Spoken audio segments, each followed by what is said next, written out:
वालिदैन की खिदमत की फजीलत। सही बुखारी हदीस नंबर 5970।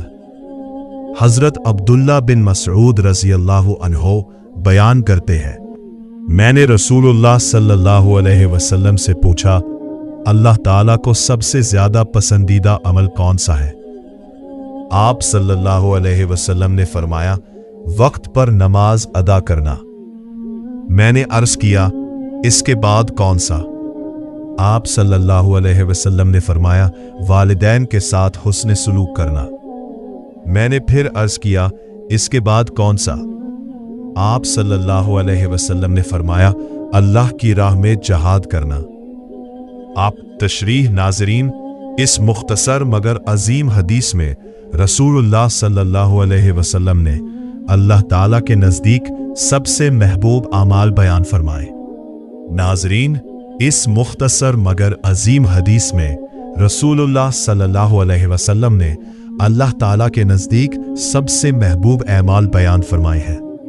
सबसे पहले आप सल्लल्लाहु अलैहि वसल्लम ने वक्त पर नमाज का जिक्र फरमाया। इससे मालूम होता है कि नमाज सिर्फ पढ़ लेना काफ़ी नहीं, बल्कि इसे इसके मुकर्ररा वक्त पर अदा करना बहुत बड़ी इबादत है। इसके बाद आप सल्लल्लाहु अलैहि वसल्लम ने वालिदैन के साथ हुस्न सुलूक को बयान फरमाया। वालिदैन वो हस्तियां हैं जिन्होंने हमारी परवरिश, तालीम और तरबियत के लिए अपनी जिंदगियां वक्फ कर दी।